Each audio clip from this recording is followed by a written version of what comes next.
Hello, thank you for joining us today. Today, I'm really excited. One of my favorite podcasters that I never miss a podcast from and really helped me out a lot while I was struggling in and out of the hospital, and just some really good content to listen to. Rob here from Pensare Basketball. Rob, how you doing today? I'm great. How are you doing? I'm doing really good. I'm doing really good. So Rob, as much as he has a basketball channel, he actually spends a lot of time getting into self-improvement and just being a better self, and I love his takes on it. And we're always focused on cancer and listening to all these high-level researchers here on this channel and other channels. But I thought it would be a really good opportunity to maybe tie some of the stuff back in from a different perspective. Rob has amazing sports analogies and all kinds of things that I really resonate well with and really helped me in my own life. And so just to kick things off and get the conversation started, Rob, I was listening to your live the other day and you were talking about habits are linear and results are not. And I thought that was brilliant. So maybe you could just explain what you're talking about there in terms of sports, and then we can tie it back to how the long-term benefits of diet and self-improvement, maybe there's a lot of correlations there to habits and results. Yeah, so what I said was progress. Progress is linear and results are not. And I think what I mean by that is that you kick a can down the road, but it doesn't get down the road on the first kick, second kick, third kick. You just keep going, right? So I think a lot of us, will work on becoming a better writer, or we'll work on quitting smoking or improving our sleep. And maybe the first 85 things we try don't work, right? And so we become discouraged naturally because the thought process is I do this thing, I get this result. And it's supposed to be automatic, like putting a coin in a vending machine, but it's not like that. And so very often what will happen is that the 86th thing we do, it does work. And then we get the result. And then some people, unfortunately, look back on the 85 things that they did before and say they wasted their time. I wish I'd known about this. Not really seeing the sort of process that got them to the 86th attempt, and that the whole thing towards progress was a part of the progress. So you didn't get the results right away. It was linear. You tried to get better every single day, but it just clicked all at once. And that's why people often say progress is not linear. I say progress is linear. It's about getting up every single day, trying your best, but the results are not linear because very often, whether you're trying to become a better writer, whether you're trying to become a better podcaster, you have this version of yourself that you're chasing, and it's not going to come right away. But one day it's going to feel like it came right away, and there are no overnight successes. It doesn't come right away. That's brilliant. And on this channel, we listen a lot and follow a lot of Professor Seyfried's research from Boston University. And I hear a lot of people, they're really struggling to get what they call GKI, which is a combination of glucose and ketones.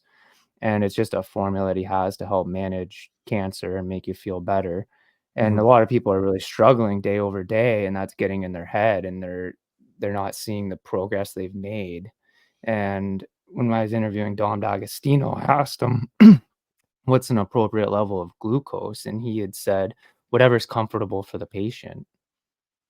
I mean, that's pretty brilliant because not everybody's going to achieve the same numbers in terms of diet. And I think that's extremely important. Sure. When it comes there's that little voice in your head. I listened to you talking about sugar, one time, and I think I don't really exactly remember the context of the conversation, but there's that little voice in your head all the time where it's like, eat this." And maybe you can talk about that for a little bit, how to overcome the yin and yang voice. You know, you got the good voice and the bad voice. Everybody knows what they should be doing, but they also have that negative voice that Sure. is the evil in the life. Maybe you can get into that a little bit. I'm calling it yin and yang, but maybe it's something totally different. Yeah, so I don't like to think of it in terms of good and bad or evil and not evil. I think it's all the same. And that is in fact more in tone with yin and yang, right? They're balance. It's yin and yang is like fire and water. Which one's bad? Which one's good? Well, I guess if your house is burning down, one is bad and one is good, right? But if you have a drought, You know what I mean? So it's I would prefer to think of it as, we like to demonize things. We like to say sugar is bad, and sugar is bad for you, but it doesn't necessarily help when someone is trying to cut out sugar from their lives, or maybe cut out, their daily intake of Nutella, or, ice cream, or whatever. That to that when you do slip up, to have this sort of shame cycle, that processes, because very often the people who are sort of self-medicating with sugar, or addictions, or drugs, or alcohol, or any one of these things, are usually already wounded in some way psychologically, right? There is a reason that you're leaning on one of these things as a crutch.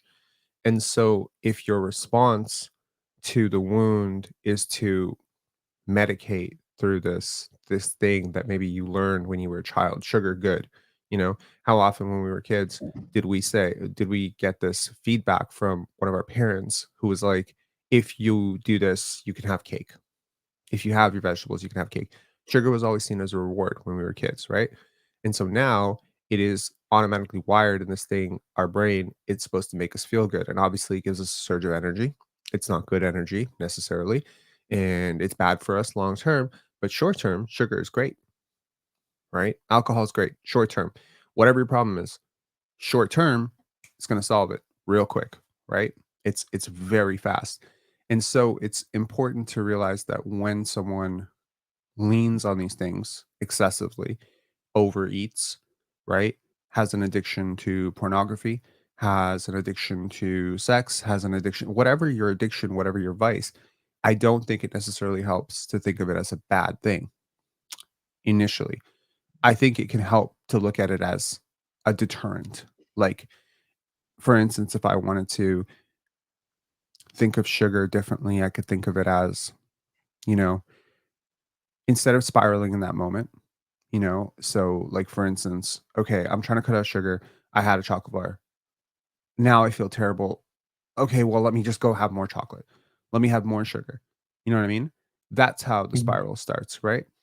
So, first of all, like I think it would be important to just sort of lay out your goals, and not have this sort of good bad thing, and just say, okay, what is sugar getting in the way of? Well, I want mental clarity. Sugar is not helping with that. I want increased brain function. It's not helping with that. I want to live longer. It's not helping with that. I want less, yeah, I want better gut health. I want, less visceral fat. Sugar is not helping with that. So seeing it as something that's kind of like a roadblock to your success, as opposed to this sort of like evil, I think is better. The companies that produce it are evil. That it is. So not letting them win, not letting them add it to every single thing, not letting them get you kind of hooked on their products. It's a drug. It's a drug, and their bottom line is their shareholders and their product sales. And if that means they have to add, another 2 grams of sugar than their competitor to get you more hooked on their product, they're going to do that. And so viewing it from a kind of bird's eye view and saying, I'm not going to be a pawn in this game, I'm going to step away from it. I'm not going to have this cancer causing thing that is constantly, injecting into my body. Like how would we feel if, even 1 out of 100 boxes of cereal had a dose of crack? Would we feed it to our kids? No, we would not, right? How would we feel if 1 out of every 200 boxes had a little bit of ketamine? We would never feed it to our kids. But every box has loads of cereal, and we feed this to our kids for breakfast. It's not evil. The people who have led the marketing on it, the people who make these products, they are the people without the conscience. So it's important to, not always view things from the shame cycle, and just kind of have that elevated view, have the educated perspective, and just say, this is in my way. I want a better life, and this is in my way. I want better, I mean, gosh, when people start to look at life without sugar and life with sugar, like especially added sugar and excessive amounts of it, they will start to see it hurts hair, skin, gut. Like literally everything that you want is on the other side of going without sugar. Everything. It's fabulous. It's not fabulous. Astounding how bad it is for you, and when you cut it out, how much better you feel. I wish I knew this before cancer.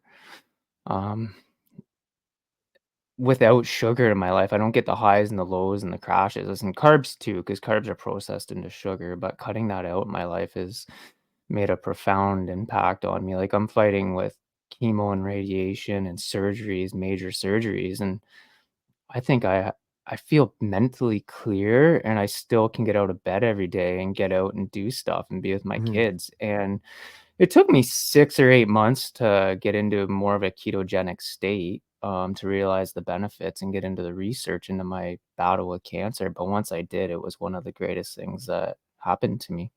mhm. You read a lot of books and self-improvement stuff. What is some of the maybe you can talk about some of the top advice or top things that you have read just on improving and making yourself a better self each day, and just things that can help benefit and maybe fighting with a horrible disease like cancer and just keep moving forward and whatnot. Maybe you can talk about some of that stuff. Well, I'm not necessarily sure that I mean, I'm sure your other guests have probably given a ton of advice on how to deal with cancer and how best to treat it. I think, you know, my experience is that stress, anxiety, and just sort of that internal stuff that we don't really measure very often, that's the stuff that really kills you, right? Because in the end, it is about the immune system, right? And your immune system is linked to your mind, it's linked to your brain. There's a connection between the gut, the brain, the heart, right? All of these things are connected. And so putting yourself in a sort of survival fight flight, state for periods of time, extended periods of time, that I think can really sort of preoccupy your body's resources, right? And so, we often have kids who struggle in school. They can't remember things. They have constant brain fog, and we call them stupid, or we call them special needs, or we call them something, and they're not. Very often, they're just people who are overloaded at home with a situation they cannot escape, right? Like maybe there's abuse, maybe there's a divorce going on, maybe a parent just passed away.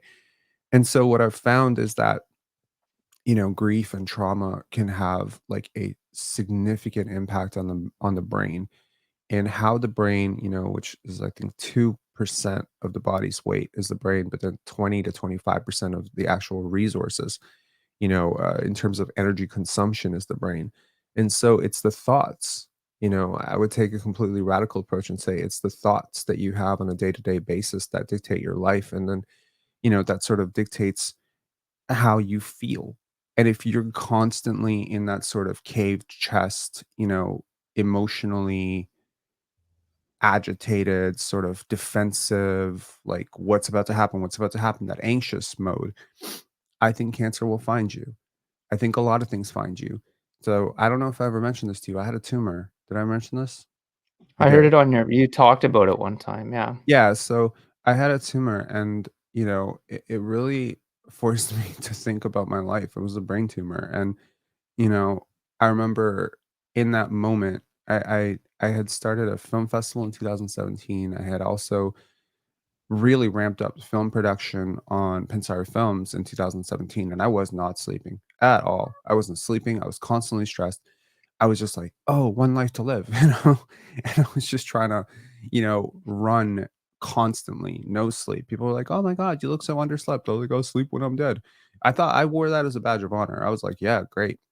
And what I didn't realize was that 2 years later, I would have, like, the tumor the size of a golf ball, and in the process leading up to that, I found myself losing things. I thought I was just tired. I'm like, "Huh, I passed out here. I wonder what's going on with that. I can't remember things suddenly. What's going on with that?" And I found like, "Oh, that's the tumor." And then it's so funny that even after all of this, in 2020, I was telling my friend, I was like, "Man, I was so productive in 2017. I really missed that guy." She's like, "That's the guy that got the tumor." Like, you need to stop. You need to breathe. You need to check in with yourself every now and again, right?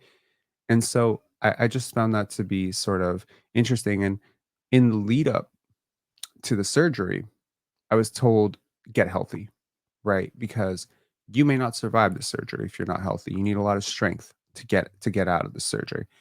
And so what I did was I started going to the gym because there was like this immediate sort of flashing red light of, oh, you have a brain surgery and you need to get into better health. And so suddenly sugar went out the door. And this was in 2019, right? So sugar went out the door. Suddenly I started to sleep more. I started going to the gym for the first time in 4 years. I really got myself into great shape because I was like trying to beat this surgery. And then I came out of the surgery and I just kept all of it up. Oh my god, my life was so different for, like, an entire year. My life was so different. I was standing, like, at least an inch taller. I was so much happier. I was way more productive. My waist shrunk. I looked different, walked different, talked different. Suddenly, I was thinking differently. Everything was different. And then, the pandemic happened, and I went even further. I went even further into this. I was like, "Oh, negative, positive." And then, it was like 4 months after the pandemic that I just crashed back into my old habits. And that's when I realized it's the psychology underneath and I can't run from it. There's like deep problems in my mind. There's esteem problems, there's childhood trauma. I need to sort through this because if I don't, I'm just going to keep going through this over and over. So, yeah, I think, to the answer to not ramble, your initial question was like you know, things that would help your life. Watch the people around you. I think that would really help. To some of us, we can't control the people around us. They're our family, they're our kids, they're our wife or husband or whatever, maybe in that case, monitor it, be aware of it. But for some of us, it's our boss and we can quit our job. Or it's a friend and we can end that friendship. I empathize with kids, who are young and it's their parents, right? But at some point, the people around you do have a massive impact on how you see yourself and the frequency that you're on. The second thing, in terms of self improvement, I would really say is it's all connected. You know, everything you do every single day, how you brush your teeth, whether you stick to your commitments, whether you make your appointments on time, it's all connected because it's all building evidence for the type of person you actually want to be. And sometimes you have to ask yourself this very fundamental question is would the person that I really want to be even do what I'm about to do right now? You know what I mean? So when you're about to have a shame cigarette or you're about to, you know, have that cheat meal, or you're about to break a promise to somebody, just ask yourself, would someone that I really respect do this? And if not, don't do it. A lot of us think that we can do it. No one will find out, not realizing we found out. We know. I know that I had Nutella at night, like when no one was looking. I know that I snuck away and, had a drink, even though, I'm a 12-step program. I know that these things, and I'm like, no one else will find out. And it's like, but you just found out. You just found out that you're the type of person that breaks promises. You just found out that you're the type of person who's late. And believe it or not, we have an idea in our minds of what type of person is actually successful and happy and healthy and what characteristics those people have. And so if a person that you believe can run a Fortune 5, so let's say you think you want to run a Fortune 500 company, or you want to be a billionaire, or you want to be whatever, you want to be the best podcaster in the world or whatever. Well, you have this idea in your head of the best podcaster in the world records every day, or the best podcaster in the world writes every day.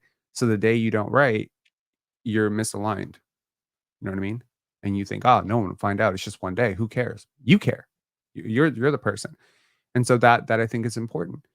Then, I think the third thing and the fourth, because we're on third, thing about self-improvement is that everyone is always telling you to envision this future version of yourself, like, "I will be this, I will be that." And weirdly enough, "I want to be" becomes a big thing, like, "I want to be successful, I want to be rich." Well, find me a person who doesn't want to be rich. I mean, there are a few select, of course, but the vast majority of this world wants to be rich, wants to be happy, wants to be healthy. Why are they not? The vast They haven't laid majority. out the foundation, probably. No, I don't. Well, maybe that's part of it. I don't necessarily think that's it. If you go to the Olympics, which one of those people don't want to win gold? They all wanna win gold. Everyone wants to win gold. If you go to, any basketball game, everybody wants to win. Why does some people so consistently win and some people consistently lose? I think it's because when you say "I want," it is an affirmation that you don't have, right? And too many of us go even further and we define our outcomes by the negatives. I don't want to lose. I don't want to be sick. I don't want to get divorced. I don't want to be like my parents. The problem is the most powerful word there is don't. It's a negative. My parents. Well, if you think your parents are a negative, you don't want to be like your parents, inevitably you're going to be like your parents, Or you right? already are, or you Well, already to, are. to some extent, yes, your genome is like, half your parents. I get that. But I'm saying like that Mhm. notion of my parents got divorced. I don't want to get divorced. Therefore, I don't want to be like my parents. That can become a very, very poor guideline for life. Right. And so the statement, I don't want to be unhappy and I want to be happy seem the same, but they're completely different. But the real crack through is, or the breakthrough is, I am happy. Be where your 2 toes are, right? Like, be stand 10 toes and be where your feet are, and that notion of "I want to be happy" is merely an affirmation that you're not happy. Why would you want Mhm. to be happy if you're already happy, right? And so, we are all, I think that notion of, like, envisioning the success as being something that's distant from you as opposed to envisioning the success within you. It sounds a little floofy and woo way, but it's true.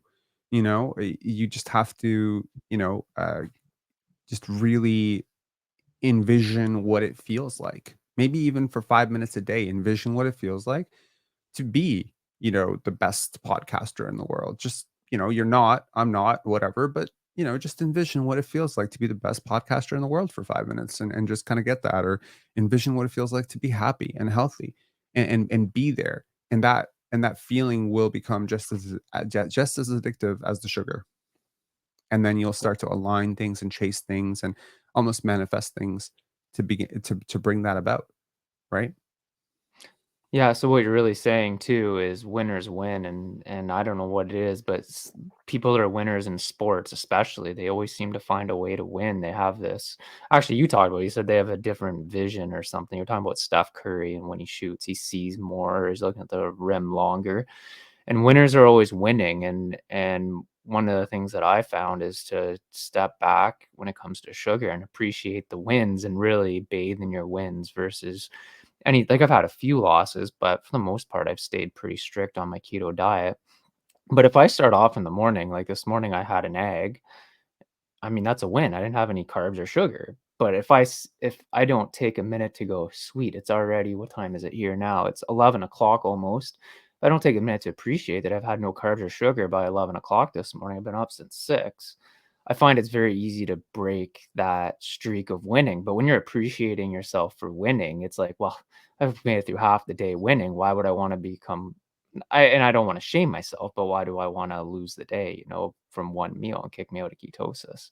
I think it's very important to appreciate winning, and winners always somehow keep on winning, and I don't know how or why, but they do. Maybe you can talk about what you talked about Steph Curry and seeing more of the bigger picture because that might apply to this quite a bit as well. Well, there was research, there has been countless research that suggests that people who are very good at their sports see differently. And it's not just, 20/20 vision versus 12/20 vision or whatever. It's really like their concentration and their ability to hone in on things.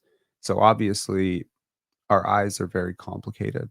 Right now, technically, I'm looking forward. I'm looking right at you, but in my periphery, I have a coffee mug, a podcast studio, a light, a Jurassic Park figurine. I have all of that stuff, right? And that can become distracting. Now, imagine if the things that I'm talking about are not inanimate objects, but rather moving objects, like other players, like a player trying to undercut me, a player trying to throw their hand at me, a fan trying to flash me. I don't know, like whatever, you know what I mean? There's a lot of things happening. And when you get into a professional environment, those things become bigger, louder. There's so many things. There's in arena music. And so our brains, the most skilled athletes, what they found was that Steph Curry looks at the rim longer than his competitors. That goalies who were successful in saving, the puck in hockey, the best putters in golf, they tend to hone in on their target longer, even with free throws. There was a research that suggested that they honed in on it longer.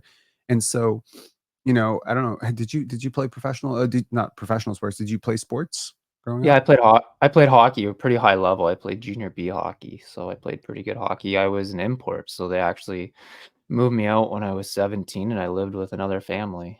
So it's pretty good level Wow. of sports. That's Yeah. that's amazing. Okay, so did you ever play maybe at a lower level in hockey, did you ever find a kid whose eyes were darting around a lot? They were just maybe nervous or anxious, and they just kinda, like, you could tell, like, maybe they just had a, like, really, really bad, maybe, someone just maybe their goalie and someone scored twice on them, or maybe they were, like, offensive, player or wing, and they just missed the clearest shot. They're just kinda, like, darting. Their eyes are kinda, like, a little bit all over the place. That's what happened, Yeah. you know? Yeah, and it's like the game hasn't slowed down for them. The game's moving at a faster pace, and they're processing it. That's exactly it. And that's the ability to calm your mind, right? So prior to, I think Steph Curry, there's all these, games, I don't know if you've ever seen it, where he's training. So he has the basketball in one hand and he's dribbling, and then there's like a light test, right? And the goal of the light test is to look right in the middle, and then there's a light here, a light here, a light here, and a light here. And so you're training your mind to ignore the lights but recognize them, right? Because in that moment, what you're really training your brain to do is to shoot the basketball and dribble the basketball under duress or pressure. Because when Steph Curry hits the shot, there's 2, 3 defenders coming at him. He still has to be mindful that where his teammates are. He has to be mindful where his feet are behind the line. He has to be mindful of the ball. But the most important thing is the hoop. Where is the hoop in relation to me and relation to what I'm doing? Where is the hoop? And so ultimately, the focus is the hoop. Everything else is not the focus. The player throwing their hand in your face, the player trying to come behind you and trying to block you. I mean, and these decisions are rapid. Like if you've ever sat courtside at a basketball game, or really ringside at a hockey game, shit's fast at the professional level. Everything's fast. Like baseball, everything's fast. That's what professional sports are. They're just faster than amateur sports. It's better, faster, longer. And so the best athletes in the world, they just have a way to hone in on the thing they're supposed to be focused on. Ironically, the most successful CEOs, the most successful CFOs, the most successful entrepreneurs, the most successful pretty much anything in the world, that's what they do.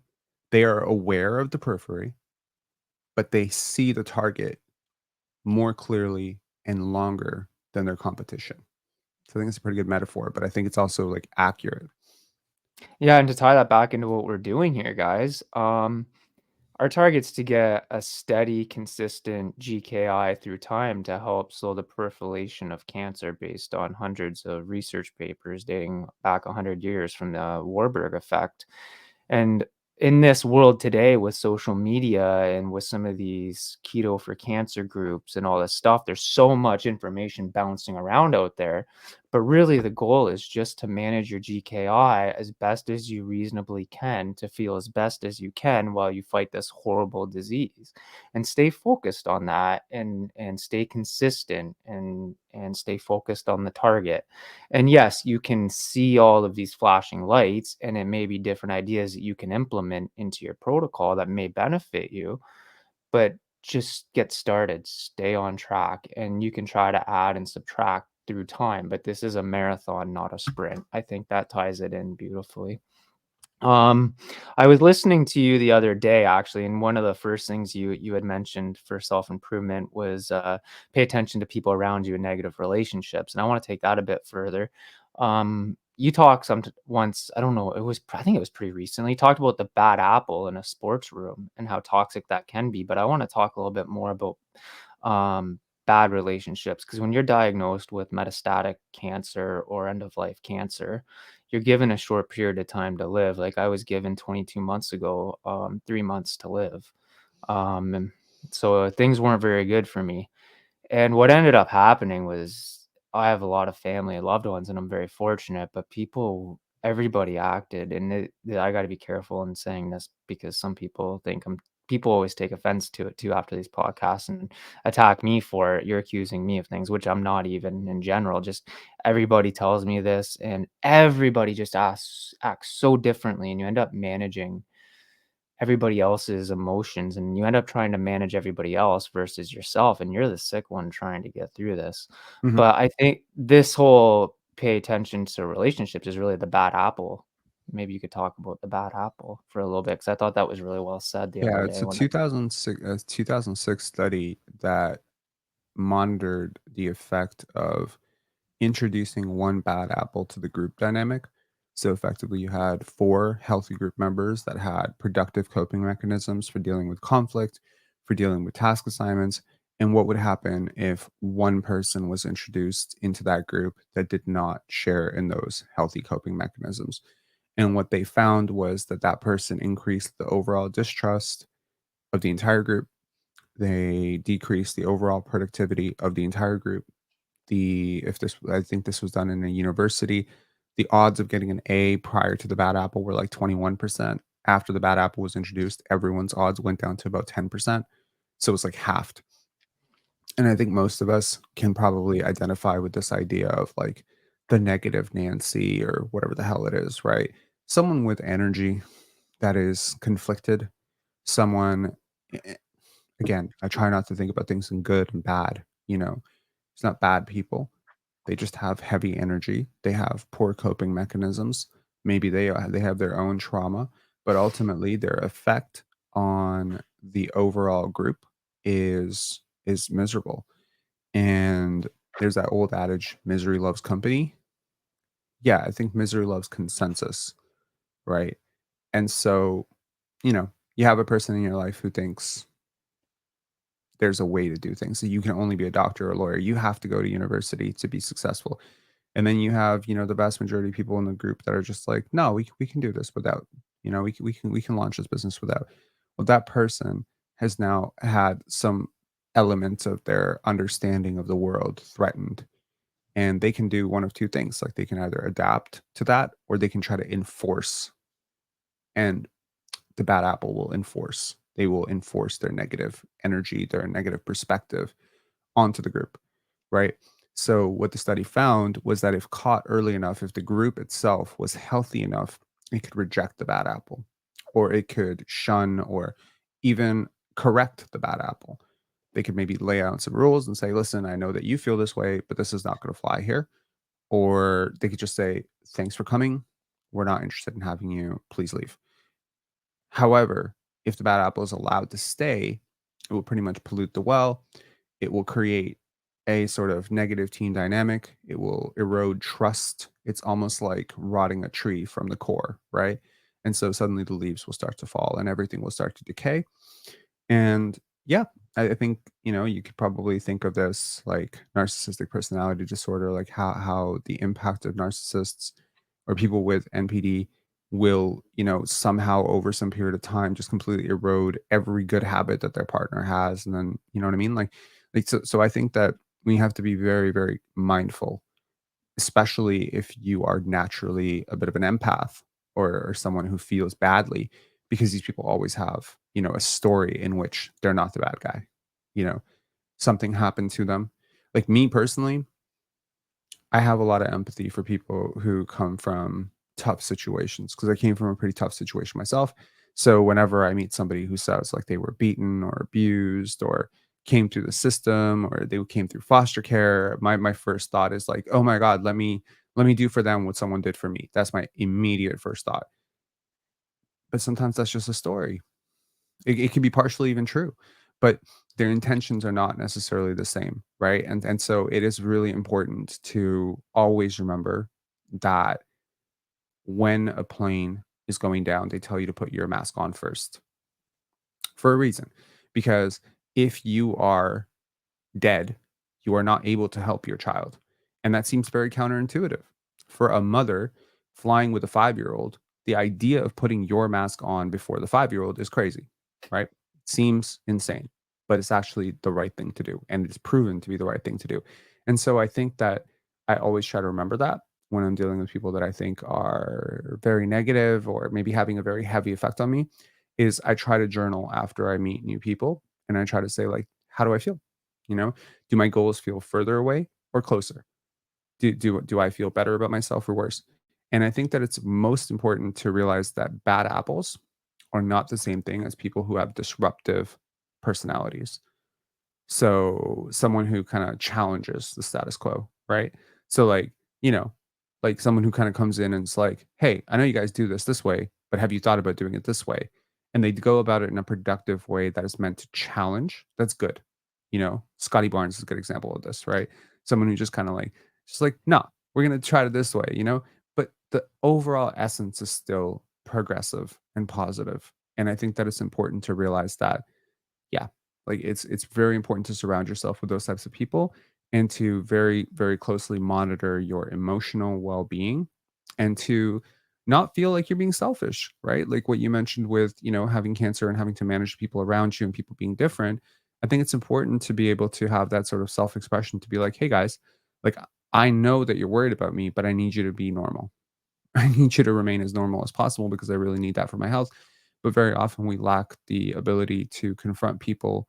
And so we just sort of fester and harbor these sort of, negative emotions and feelings about people. But yeah, so overall, that's the bad apple effect is, that it has a very disastrous impact on all group members. Yeah.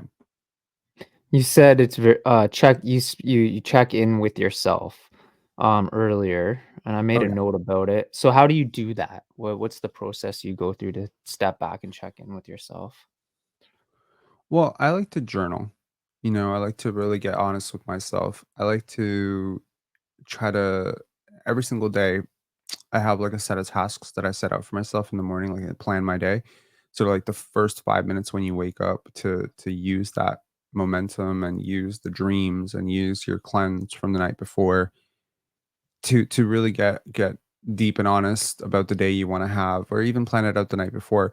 And so when I see that there's link between meeting up with this person and moving further away from the person I want to be, right? Like, what if every single time I go out with this person and I say I don't want to drink, but we end up drinking?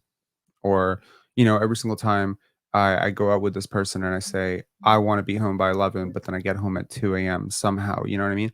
Like, it doesn't really matter if they're doing it or I'm doing it. There's no sense in beating them up or beating myself up. All I'm seeing is that the version of me that I am around this person isn't the version that I want to be. And so I just think, like, again, to get away from the dichotomy of like, oh, this is a bad person, I'm a good person. No, like it doesn't have to be that way.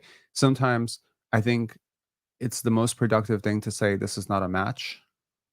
It's not a good match. It's not a good it's and I think that's just that, by the way, to anyone going through a breakup, that's a great way to look at breakups too. This was not a good match.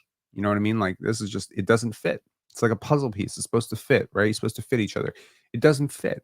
I think way too often people try to look at not getting a job as like being rejected or losing a friend as being abandoned or not getting along with one parent or not having a relation. It's just not a match, you know what I mean? Like we don't fit. There's no sense in trying to malign the other person and say they're a bad person and I'm a good person and I no man, like it's not productive actually.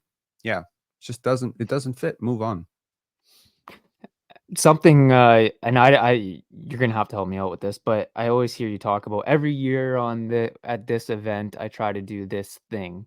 What's that all about? Maybe you know what I'm talking about, but I can't even think of an example right now, but I hear you say it a lot. It's almost like you planned out something beneficial a year in advance that every year on the anniversary of different things, you make sure that you accomplish something or do something. Do you know what I'm talking about?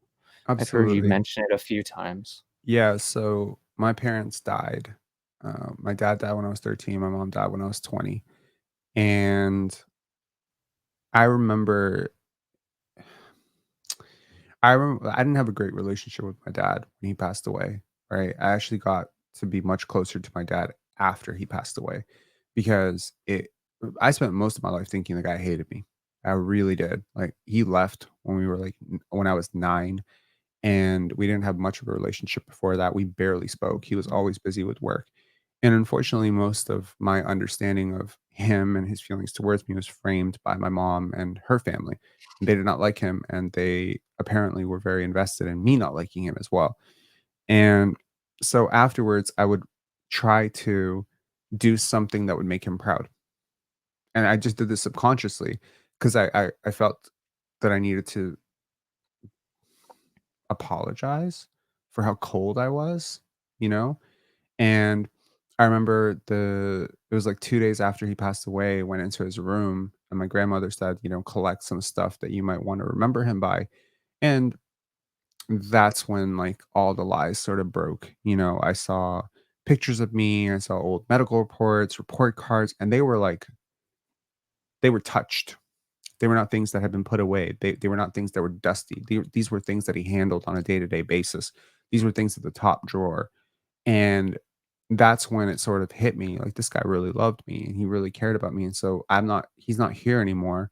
Let me try to do something that shows that in the event that he's in heaven or somewhere watching. Like, let me go and, score 20 points, in a game, or let me do this thing and let me enter the science fair 'cause my dad was an engineer. I'm not very scientifically inclined, and my dad was a lot smarter than I am, but yeah, stuff like that. And that just sort of became a habit of, trying to do something to honor, right, someone, like, in remembrance of.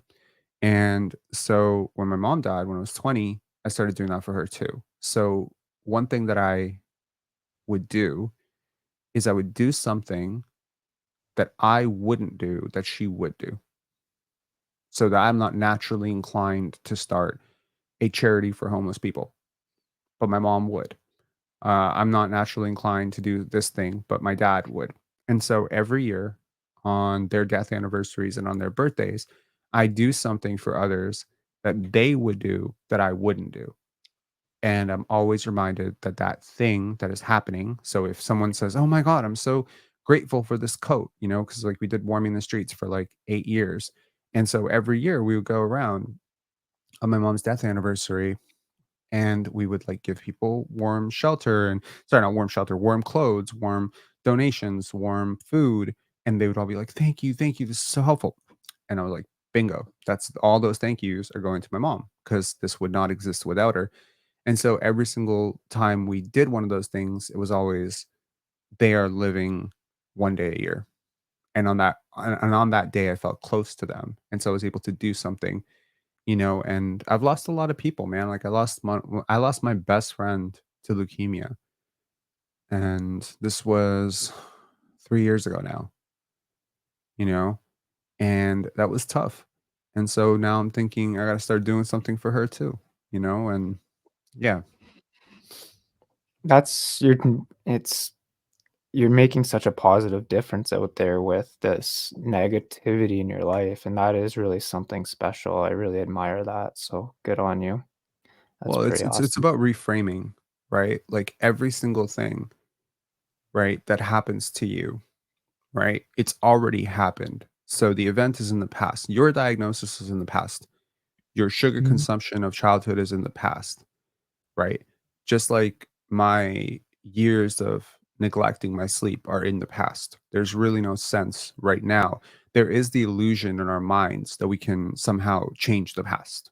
It's really weird. We ruminate over the past probably because we're trying to change it in some way to feel better about it so that we can, but it's really not very productive. What is productive is accepting it. Number one, it happened, right? This person did pass away. There's no sense in me blaming other people for it. There's no sense in me hating myself or hating them or, you know, that's something they don't tell you. When someone dies, you're usually very angry at them. Mhm. It's such a weird thing, but until you experience the loss of a parent, you will never understand how angry you are at your parent for dying. And it seems so stupid to be angry at someone for dying, but that is almost immediately the first impulse is you feel bad for yourself And then you start to hate yourself because you're like, oh my God, how do I feel bad for myself? But you should feel bad for yourself. You've lost a parent. It's okay to feel bad for yourself.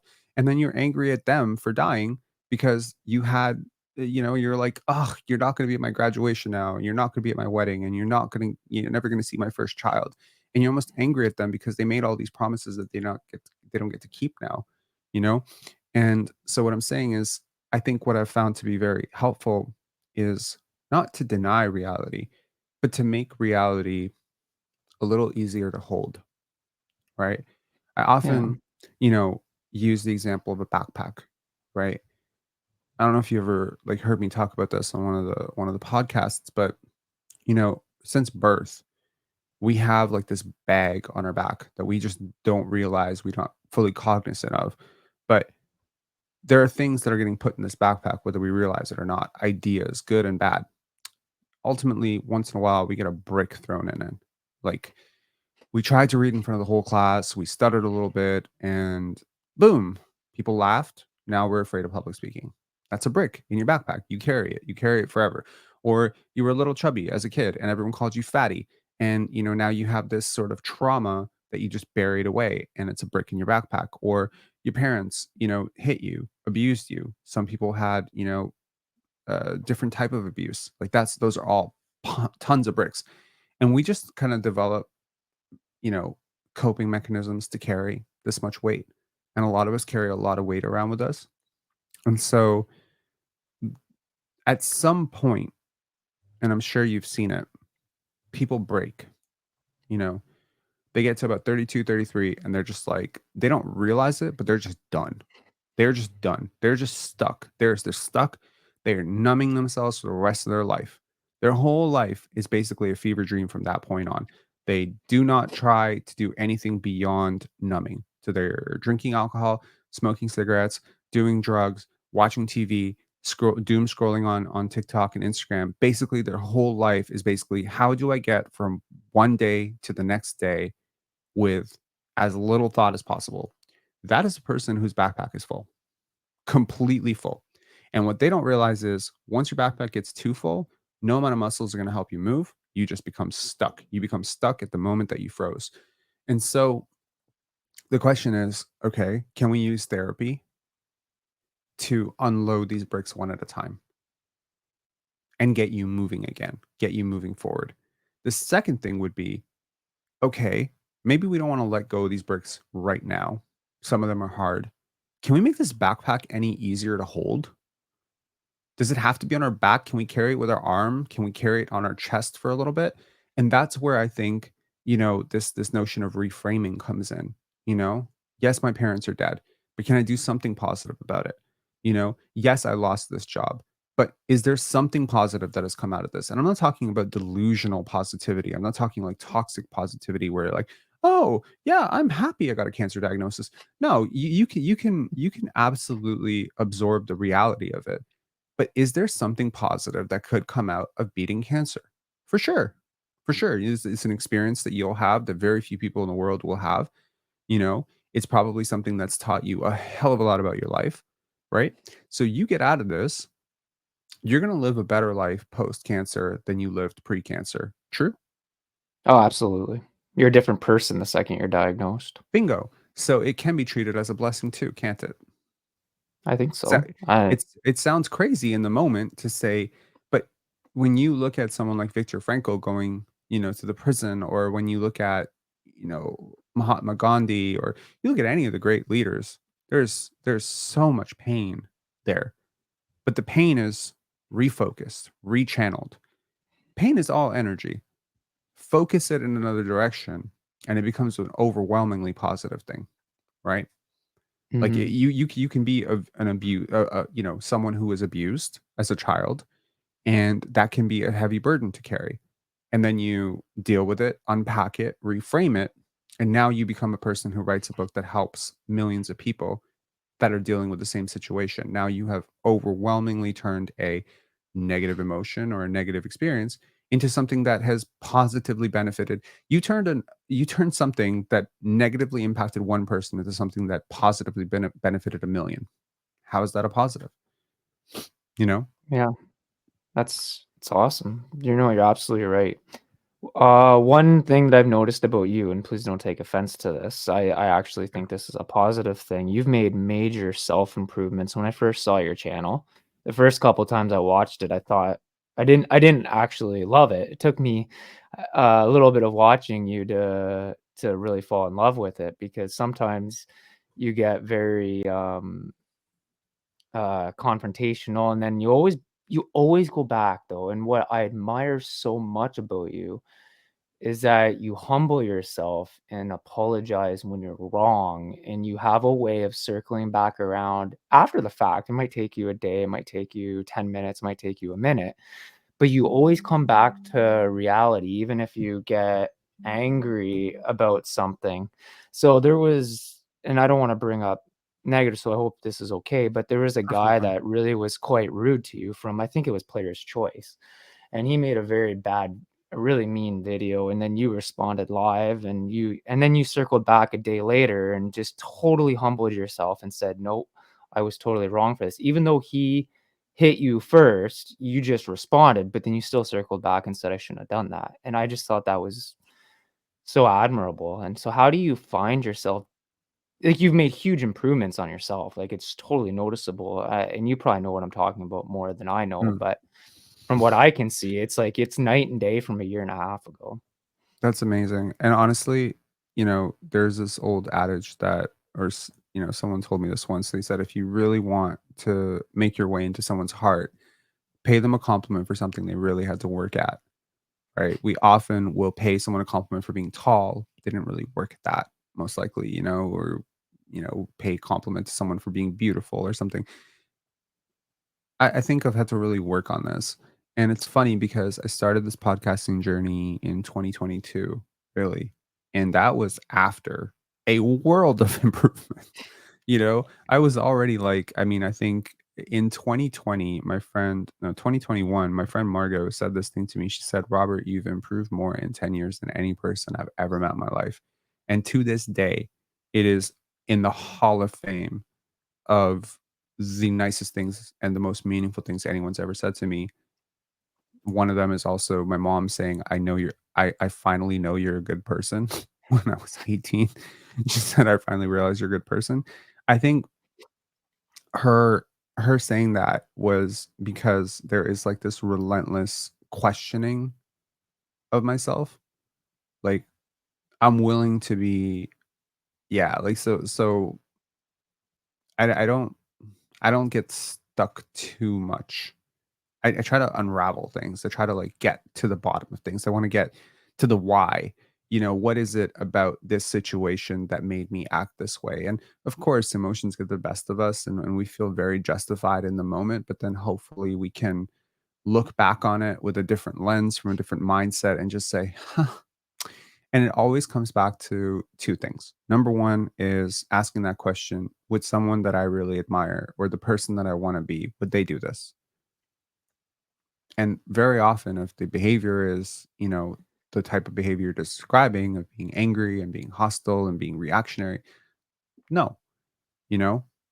And the second thing is I'm very fortunate that I have really, really just the best community for feedback. Like there are people, anytime I've stepped out of line, I'll guarantee you that there are 4, 5, 6, sometimes 10 people in this community that will privately message me and say, Rob, not your best moment. Think about what just happened. Right. And I know that sometimes people can assume that I don't like that type of feedback, or that I'm very prickly when it comes to negative feedback, but I'm not. Like if you're telling me something that is good for me, and it's like there's this distinction between our critics and our haters, right? And the distinction is the intention. Your critics want you to get better. Your haters want you to get angry, right? Your haters are not trying to improve your podcast. Your haters are not trying to improve your behavior. They're trying to get a reaction because they're miserable with their lives. And somehow getting a reaction out of you is going to make their lives feel a little less miserable. Your critics are people who genuinely believe in you, right? Who believe you can do better and are giving you real, tangible, real feedback on how you can do that. And so yeah, you feel justified. You're like, oh, this media person said this crazy thing, or this other channel said this thing about me. And it's like, yeah, that's their burden to carry. Right. But why are you now responding to that? And yeah, so that's sort of what it comes down to. And I'm nowhere near where I want to be. Right. But I'm exactly where I want to be. It's like it's constantly balancing that, you know, like if 10 years from today I am exactly where I am today, I will consider that a monumental failure.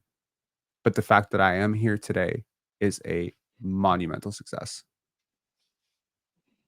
So just understanding the big vision, but not completely missing the fact that you do need to take some moments to like celebrate your small victories. And I'm so thankful that you can see growth over the past year and a half. And to that I can say, just watch the next year and a half. It'll get better. That's awesome. It will get better. It's not I love it. I love the confidence, and you're absolutely right. So actually this is interesting. So I had a client back when I was still working, and she lost her hearing, which is really interesting. And it's a whole thing, but she never watched baseball and was never into baseball. And all of a sudden I was going over there to meet with her, and she was watching baseball. And I said, "Why are you watching baseball?" She's like, "Well, the young and the restless now, it's just not as enjoyable now that I can't hear it. So I've learned to like sports because I can see it and I don't need to hear it to enjoy Hmm. myself." And that was very fascinating. And fighting this battle with cancer, like I was never into basketball. It's more of a little bit pre-cancer when the Raptors made their run, but it's really carried over through my cancer journey. And I always think of her because sports has somehow provided this outlet for me as well, almost like it provided to her, which is very interesting, and I'm not sure what it is, but maybe you know what it is. What is it that is so healing about, in a healthy way, having that outlet to cheer for somebody else? And what is it? Is it just seeing the winner win and make the big shot? Or like, what is it that is providing? Because I find it healing to have this outlet. I think sports is a good metaphor for life. you know there's forward momentum, throughout the 82 games of the season. There's momentum, there's development, there's growth, there's conflict, there's tension, there's victories, losses, there's constant tests. So it is something that sort of preoccupies the mind's focus as the mind is trying to unpack something else sometimes. I don't necessarily think sports has to be a distraction, though. For a lot of people, it is. And I think, whatever type of sports fan you are, like, it's okay with me, right? It's like whatever, to each their own. For some people, sports is like an outlet for violence, right? They kind of, they have this sort of natural inclination to want to beat things up and destroy things. And so for them, it's like, I might as well hate a Celtics fan than hating my neighbor, right? That's just it's an outlet for that.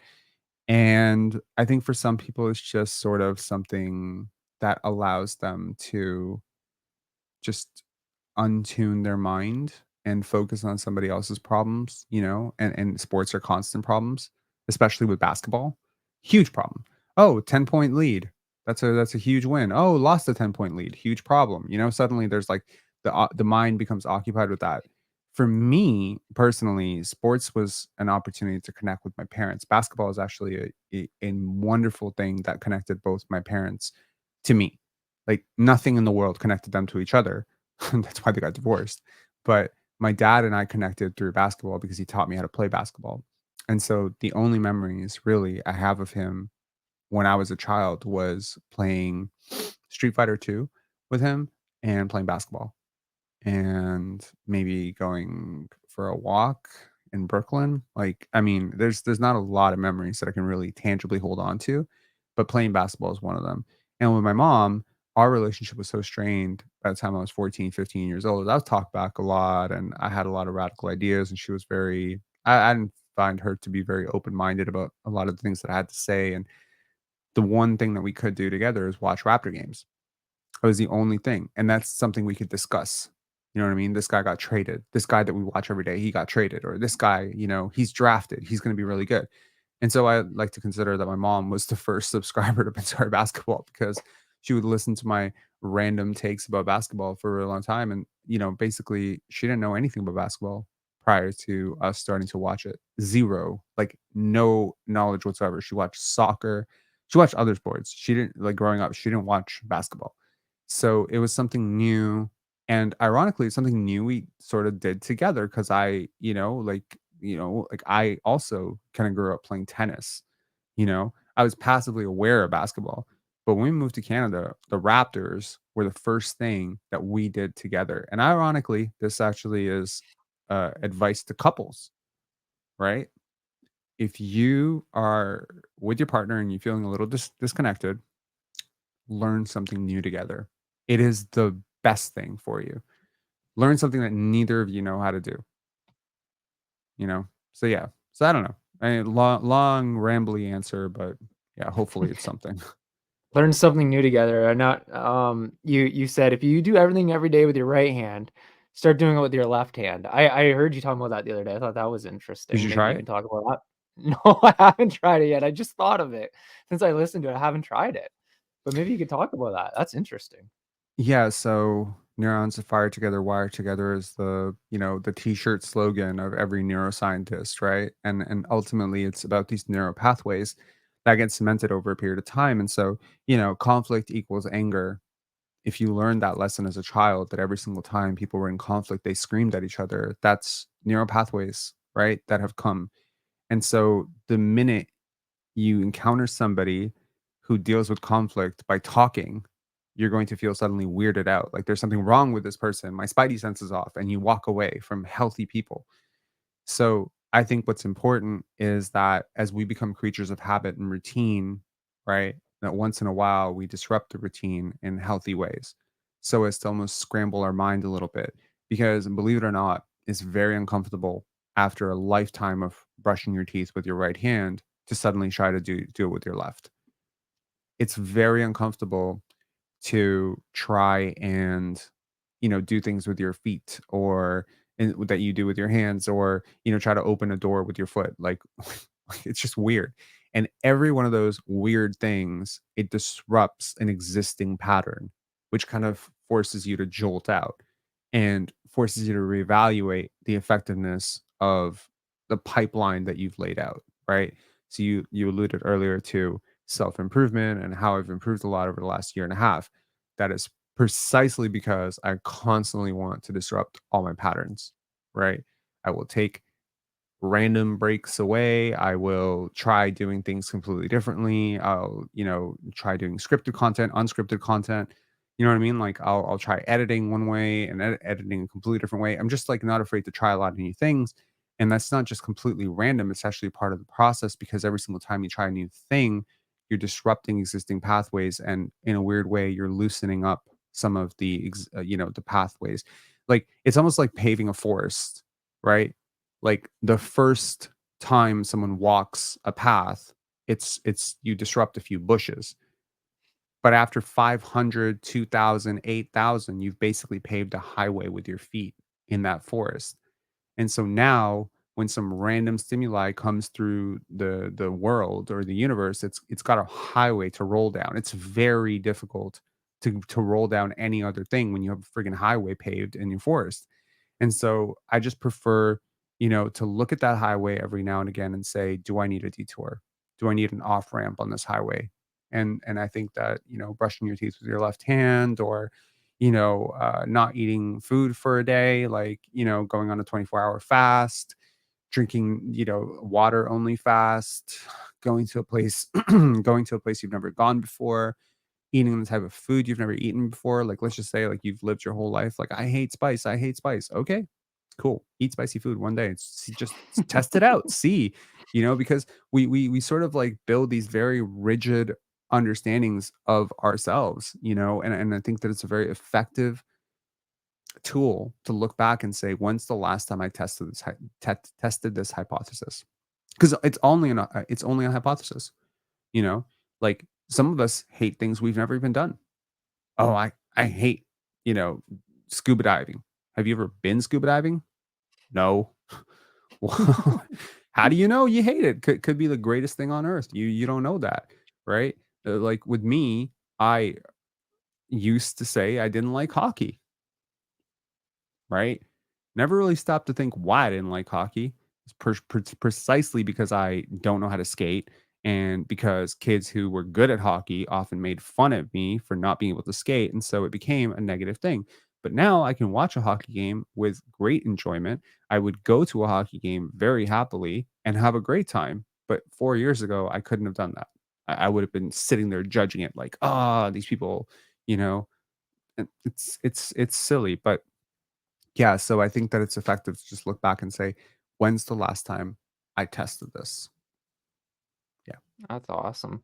Now this question you can pass on, and this one's gonna get a little controversial, but in Canada, if you have constant depression and you failed two metrics of standard of care treatment for depression, anxiety, and even end of life for cancer patients, you're actually allowed to apply to Health Canada now and do psilocybin. So I was actually approved to do psilocybin with a shrink and a medical doctor while they oversaw me on high dose psilocybin. And it was probably one of the top 5 most impactful moments of my life. Like, I got to go see God in the afterlife. There's a whole story behind it. It was a huge spiritual awakening, and it allowed me to I'd say 80% of the stress and fear of my own death is now even gone from that one experience. It was about a year ago, and it's still with me to this day, and still having positive impacts, and I'm still trying to break down and understand what I saw, and when you do it in a medical environment under supervision, which is very different than just taking drugs and going to a rave, they help you set up for the experience. They help you incorporate the experience. And you even to this day, I still have the odd conversation with the psychiatrist that was overseeing me and the medical doctor. They still have follow-up calls. And it's a very beautiful psychiatric experience. And a part of me wishes everybody could experience it. However, everybody's not ready to experience it. But have you, in your research of self-improvement and all of this stuff, looked into the use of psychedelics at all or heard of psychedelics as a tool to improve yourself? Yeah, so I grew up with a very anti-drug messaging, right? Mhm. So my first impulse when I found out that my friend was doing cocaine was to try and confiscate their cocaine and to threaten to not be their friend if they did it. And so naturally, when I was president of fraternity, and I got wind of a lot of people in that fraternity using MDMA, and I was very against it because again, the messaging is it's yeah, I grew up in the United States, man. Like the war on drugs was my entire childhood. Okay. So you get this messaging that these people are basically going to become zombies and they're ruining their lives, and you care about these people and you don't want them to do it. Right. And ironically, my friend would always tell me, like, Rob, you really, really need to, do some ayahuasca, or you really need to, do some weed or whatever.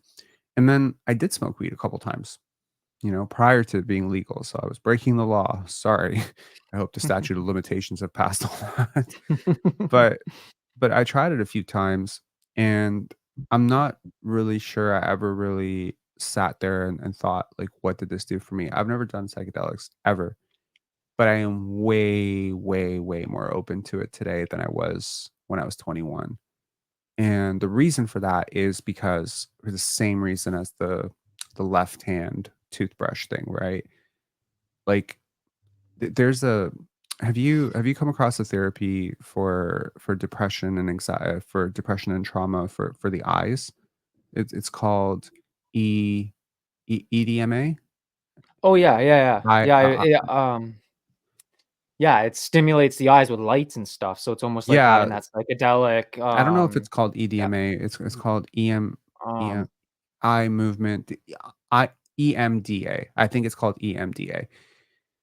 And so basically it's trying to like scrub the mind, almost in a way like the bilateral movement, whether you're doing it with the lights or the fingers or the cross. It's supposed to stimulate some sort of, change in you. And so I think psychedelic experiences can be helpful for some people. Certainly not sure how I would ever deal with it, if having kids or whatever, and they were like, "Dad, I really wanna try MDMA." I'm really not sure at this moment how I would deal with that, but I would hear it out, you know? And I guess if it's safe, right, I can certainly see the benefits of having that sort of hallucinogen sort of state, right? And I fully understand why people use drugs. I totally get it. And I'm not really here to say it's good or bad or condone it or not condone it. I think for the vast majority of people who feel like they need drugs, there's probably something in their life that makes them feel that way, right? Yeah, the interesting thing about psychedelics is I'm not in a they're anti-addictive as much as people don't realize. And MDMA is more of a it's more like cocaine, I believe. It's got more of a fed I forget the word. But when you get into like psilocybin, DMT, LSD, like I've never heard a single person ever abuse it. Like, when you abuse it, you're basically ending up in your bedroom underneath the sheets on your own in your own little world. And when you're done at the other side, you the most common thing would be, yeah, I ate too much of that one time, never doing it again. That would be the most common thing when people try to abuse it. These substrates really seem to hand it back to you in a negative way. Like, it's not as much as I hold that experience to being such a special moment in my life, Mhm, I'm not like, "Oh, yay, I can't wait to do it again." It was frightening, like, it was something, and it's not something I would recommend that people do on their own, and, like, I know that people do it on their own, and I know people talk about it on YouTube, Joe Rogan, and many people try it on their own, but definitely for first timers, don't even bother trying it on your own. Like, I did it under medical supervision with a psychiatrist and a medical doctor, so I think that's mhm, very important. And you can do it with, like, ayahuasca ceremonies with shamans, like, that's a pretty common thing in some countries where it's legal, and that's been used for thousands of years, and people have benefited mhm, psychiatrically, astronomically from these shamanic, right. rituals. So, um, anyhow, I guess we've been going at this quite a while. Couple any last thoughts? And also, how can people find you? And then, your best advice to leave with people. I guess we'll leave it off with those 3 things. So, any last thoughts? How can people find you, and your top advice to leave it? Yeah, people can find us on Pensare Basketball on YouTube. So Pensare Basketball, just as it's written out on the screen, same way. And it's the same on Instagram and on Twitter/X. It's Pensare B-Ball. So yeah, if you wanna follow that, I also run a film festival, the Pendance Film Festival in Toronto. And it's funny that you say what you said, but pretty much any person who's followed me as a filmmaker from 2016, 2015 to someone who's followed Pendance from 2017 to someone who's followed Pensar Basketball, they would say almost the same things about all three brands. And they're so different, right? They are different. I mean, they're all content, but they're different. And so I'd like to think that we bring a spirit of honesty and introspection and pursuit of healing to all the things that we're doing.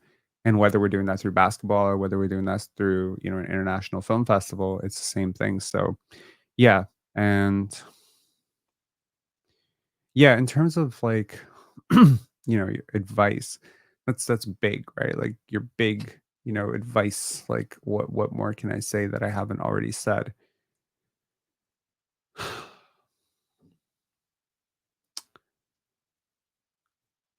I think it's I'm So not really somebody's just diagnosed at the age of 36, like myself. I have a 2-year-old and a 5-year-old. And out of the blue, every life was going good, and out of the blue, I was slapped in the face with the news that I'm gonna be dead in 3 months, and that's really the situation a lot of our listeners are in.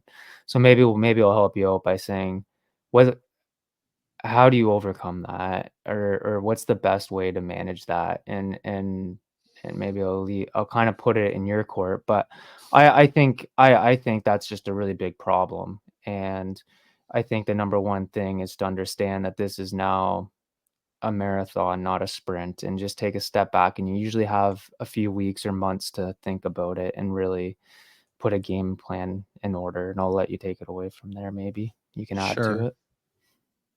Okay. Two things. Two things that come to mind in response to that. Number one is that your life is not short or long based on your birthday. Or sorry, you're not old or young based on your birthday. A lot of people say, "Oh, I'm 50, I'm old," or "I'm 12, I'm young." It's actually your death date that defines how old or young you really are, because there is a 12-year-old right now who is going to die in the next 2 minutes, and there's an 80-year-old who's gonna live for another 30 years. Who's really young and who's really old? You tell me. So, because we cannot know what day, right? You were diagnosed with cancer at the age of 36 and given 3 months to live, and here you are 22 months later, and I'm sure I will talk to you again in 22 months from now, and you'll be feeling better, and 22 months from then, we can have a beer. So, my point is that, there is that. Now, the second thing that I will say is actually a story that a WNBA player shared when she was being inducted into the Hall of Fame. I think it was Cheryl Swoops. Can't remember. So there's like these three frogs, right? And they're trying to escape. And so I guess I'm gonna butcher this story because I didn't fully understand the beginning of it, but I'll try to. Okay, two. There's two frog stories to end this out. Sorry. Okay, the first frog story. There's a boiling. You have you heard of the boiling pot of water? I've heard of it. I don't remember it. Okay. So there's a frog who is put into a boiling pot of water. Someone's trying to cook frog, right? So they put the frog in the boiling pot of water and the frog jumps right out. Because what frog wouldn't, right? It's hot, it's uncomfortable. But there's a second frog. So the person who's trying to cook the frog realizes that the frog will not be receptive to the hot water. So what they do is they put the frog in room temperature water and slowly turn up the heat. And the frog basically boils to death. So a lot of us, if we could see our lives at the end, would have jumped out before it got there, right? A person who tries their first cigarette, right, does not try it with the understanding that at some point they're going to be smoking 3 packs a day. They don't see that. But if that same person was forced to smoke 3 packs, they would never touch cigarettes again. If that person who's never touched a cigarette was forced to smoke 3 packs, they would get so sick, so violently sick, they would probably be throwing up. They would never touch it again. That's the point. So we all have this in us. The second thing is that there's two frogs, and they put them both in the water, to use the frog example again. And they're like, "Oh, you'll never get out. You'll never get out," to the first frog. "You'll never get out." And the frog just stays there, and it starts to boil. And then the second frog, it jumps out. The person's like, "How did you jump out?" Said, "I'm deaf." That frog was deaf.